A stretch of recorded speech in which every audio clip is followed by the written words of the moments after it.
Baron Huber, how you doing this morning, man? I'm doing well, Martin. How about yourself, brother? Doing well. Hey, it's a Flashback Friday, and figure what better way than to have a flashback moment of Houston and Huber right here on the Blitz, man. Hope things are going well. How's that little girl?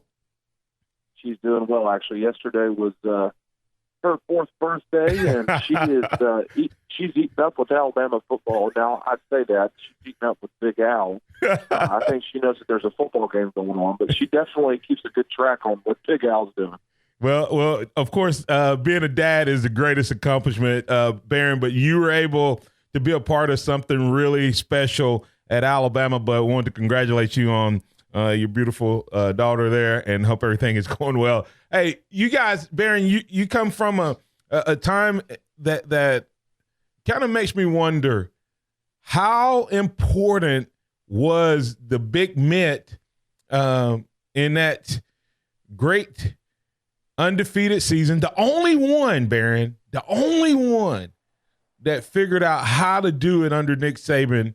Tell me what made that team so special that you guys were able to get up week in and week out, no matter the opponent, make the plays they had, to go to a perfect season, even though Saban's had, in many people's opinion, more talented teams. Well, I would agree with you. I think we've had, more talent as a whole than that 2009 team.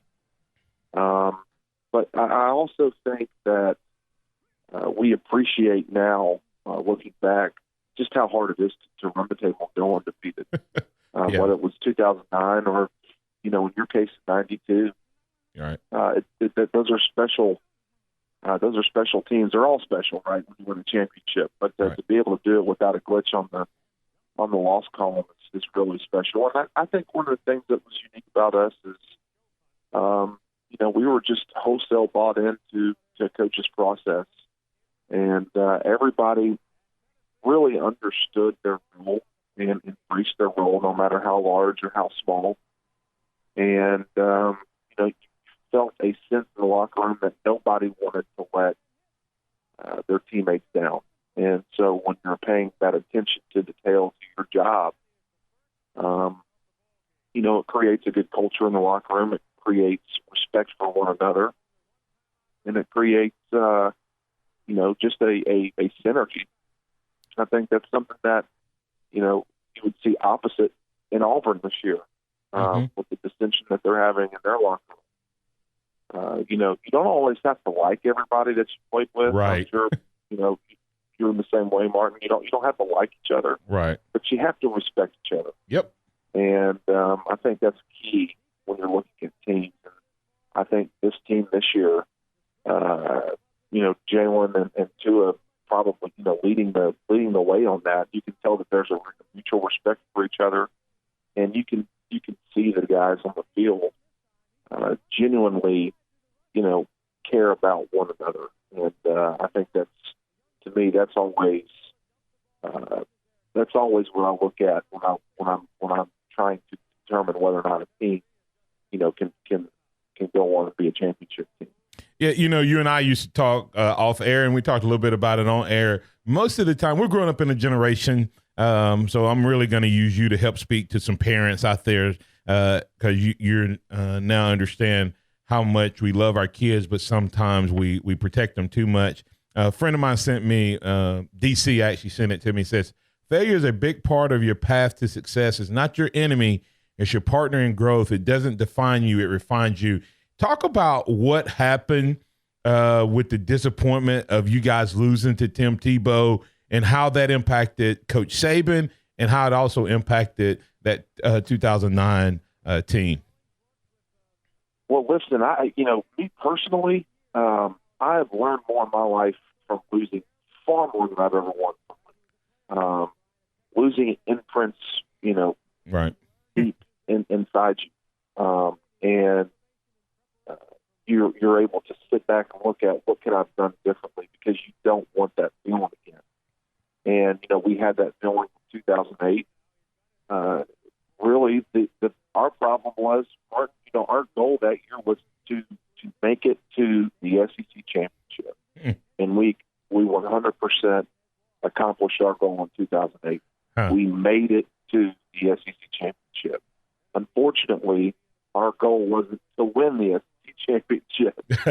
And I think that speaks volumes. Says a lot about, I think that says a lot about how important your mental talk is, how important it is when you talk to yourself. That game, we realized right then and there, we felt like we should have won that game. I think if we played that game again, we would have. And in fact, in 2009 we did, and we won in a dominating fashion. So the disappointment of loss, and not just in sports, in anything. Right, absolutely. I think there is a huge lesson to be learned. And, my daughter, I know that she's going to fail. I'm going to let her fail. Doesn't mean I'm going to let her fall, right? I'm not going to let her sink into dissension. Right. But she needs to understand that moment of failure and sit back and regroup and say, okay, how can we do this better next time? How can we not let it happen? And when you talk about parents, being around more children now that I am a parent, I think parents have to sit back and look, especially when we talk about sports. If your goal is to raise a professional athlete, you're probably doing it wrong. The goal should be to utilize sports as a tool for human development and growth, and let the chips fall where they may. Not everybody is going to go play college football. Not everybody's going to be a starter. Not everybody's going to be a champion. All those other things. There's so much more that sports teach outside of winning and losing. And if Hadley wants to play sports, she wants to be an athlete, I'll be fully supportive of that. And if she doesn't, I'll be fully supportive of that as well. So that's awesome. I think that's one of the big things that as parents we have to look at. What is our true motivation for the sport? And it should be for personal growth. Speaking with Baron Huber, former University of Alabama fullback, member of that undefeated, Saban's only undefeated team and national championship team that started the dynasty that we are now currently in the midst of. He was a linebacker out of the state of Tennessee, grew up in the Knoxville area, right in Tennessee's backyard. Baron, how did you end up in Tuscaloosa? And talk about what this third Saturday in October meant to you and means to you now. Yeah, it was a little backwards coming from East Tennessee and a little unexpected, just to be quite honest with you, growing up and not having any love lost for Alabama, really. Growing up, that was the game. And I still think, even though that it's been lopsided in our favor, when you look at the history of the Southeastern Conference, to me, this is the marquee matchup. I know that Georgia and Auburn get touted as the South's oldest rivalry, but this rivalry is between the two most successful in both championships and wins, two most successful schools in our conference, the two blue blood schools. Right. The history is steep with Hall of Famers on both sides, tremendous players, tremendous coaches. Of course, the smoking of the victory cigar is something that has been passed back and forth. Started, with the Tennessee game and that rivalry and how important it was. The Tennessee rivalry is what brought Coach Bryant back to Tuscaloosa. So there's a lot of meaning to it. I think, as Alabama grows its brand nationally, and we welcome more, I use air quotes, I guess, outsiders into the family. Yeah. I think it's important to have those conversations, and as kids come in from across the country that may have not grown up around this rivalry, what it means, how much it means, and I'd hate for it to take a loss for us to reconsider and realize how big of a game it is. Yes. Growing up, this was it.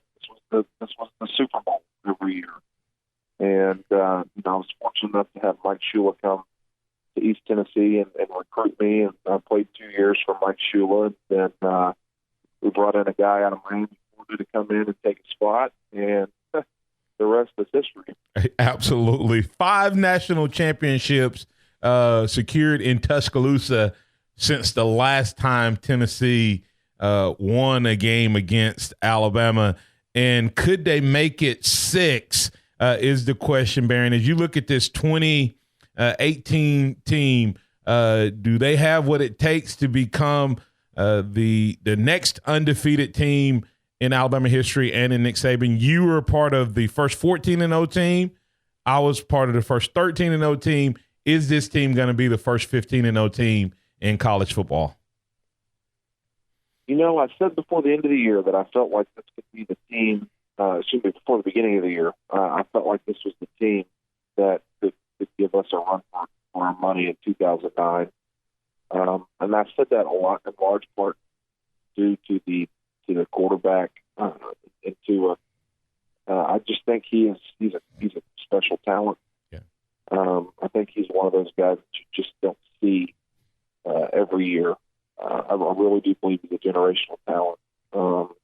And I think the relationship that he and Jalen have and how they conduct with each other and conduct each other's business, I think is a great leadership tool for the entire team when you talk about buy-in and that respect that I mentioned earlier. And when you have those things, you have cohesion. It makes it a lot easier to go to Baton Rouge and have live bullets flying at you and pull through. You know, it makes it a lot easier to have those down weeks and find a way to win. One of the things I would caution, I think at this point, is, you know, every year, I think every team has their best game of the year and has their worst game of the year. I still think our worst game of the year is out there. And hopefully it's not this week in Knoxville. But we definitely have some very strong opponents coming out at LSU, Mississippi State, Auburn. You know, it'll be interesting, you know, how can we weather our storm and make it through to the other side. Yeah, because both of us in both of our runs have that. You have your Tennessee game. We have our Mississippi State game where we trailed in the fourth quarter. Clearly the best team was not winning in those moments and are about to lose, but found a way to win. And you talked about that closeness and all of that. And I just think that the Jalen and Tua relationship, if that doesn't make you as a teammate want to fight and battle for your brother next to you on each side, then nothing will. Baron, I know you're a busy man. I appreciate you getting up and at it with us this morning. Closing thoughts on the third Saturday in October 2018. Well, I think we're in an interesting time in the rivalry. I definitely believe in Jeremy Pruitt and what he can do. He's a great recruiter. He's a hell of a football coach, and he's someone that can get buy-in very easily. And I think that Georgia loss, I don't want to say moral victory because that gets used a lot, but I truly do believe that it was a moral victory for them. And they came out, 2 weeks later and were able to go on the road in a place that all of us Alabama fans know is not easy to win. Right. And they beat Auburn. And this is a team that believes, and that can always be scary. And I think moving forward, this rivalry is going to take a new turn and a new tempo. And, when I look at it, quite honestly, I think Jeremy Pruitt is more of a threat at this point than Kirby Smart is to us. And I especially think that when you consider that we have to play Tennessee every year no matter what. Right. And I think he's going to have success, which would bring up the opportunity to possibly have to play them twice. And it's hard to beat a good team twice. It's hard to beat a good coach twice. And I think Jeremy Pruitt will be both of those things and have both of those things in Knoxville.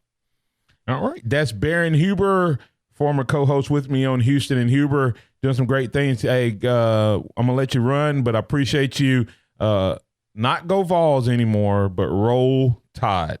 Have a great one, Baron. Roll Tide. Roll Tide.